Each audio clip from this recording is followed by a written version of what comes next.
Bonjour, petit tuto vite fait bien fait sur le paillage. Voilà. Donc là j'ai mon terrain qui va commencer à être paillé. Donc j'ai un premier jardin ici. Donc voilà pourquoi on utilise la paille. Parce que la paille, alors moi la mienne que j'utilise, vous voyez, il reste des graines, donc j'aurais peut-être certainement du blé. Mais bon, ça ne me gêne pas du tout.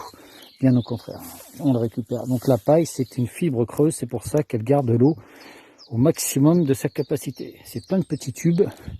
Voilà, donc moi j'achète des ballots d'une tonne et demie à peu près, une trentaine d'euros livrés. C'est à peu près le tarif, hein, c'est pas plus cher. Et donc là je fais des tas un peu partout comme ça, vous voyez, que je laisse aérer. Et comme je suis aussi la météo, je pense qu'il va pleuvoir samedi et dimanche, donc ça va permettre à la paille d'avoir un petit peu d'eau et après je l'installerai dans mon jardin tranquillement. Ici, j'ai installé ma paille, donc vous voyez, j'ai paillé autour comme ça. Donc, n'allez pas chercher à essayer de faire tout de suite bien.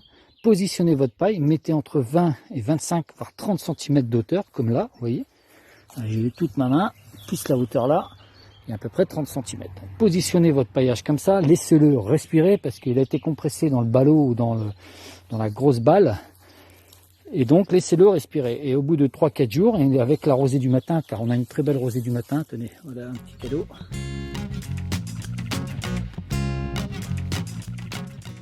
On en profite aussi. Hein. Voilà. Et après seulement, quand vous allez avoir votre paillage qui aura pris l'air et puis qu'il aura pris l'humidité, il sera très très bon. Et là, vous pouvez commencer tout doucement à prendre juste le dessus et à venir pailler autour vraiment de vos plants. Ah oui, si je t'embête... Voilà, n'hésitez pas. Sur les petits plants, les jeunes petits plants, n'hésitez pas à le recouvrir. Vous attendez 2 jours, puis après vous venez contourner. Je vais vous montrer, vous venez contourner avec votre main, votre paillage. Plus il y aura de densité, plus il y aura d'auteur, plus il y aura de paille, mieux ça sera. Et après vous arrosez qu'une seule fois par mois. Voilà, vous voyez, j'ai des petits plants. Et après seulement, je vais venir avec ma main, voire en rajouter, hein. Voilà, et je vais le compresser comme ça bien autour, vous voyez, je fais déjà une première ébauche et puis voilà. Il n'y a pas de solution miracle, vraiment naturellement c'est le meilleur. Et en plus vous allez donner à votre terre un surplus dans les années à venir de fumure naturelle. Bien sûr, essayez de trouver du paillage qui n'est pas traité. On en trouve beaucoup.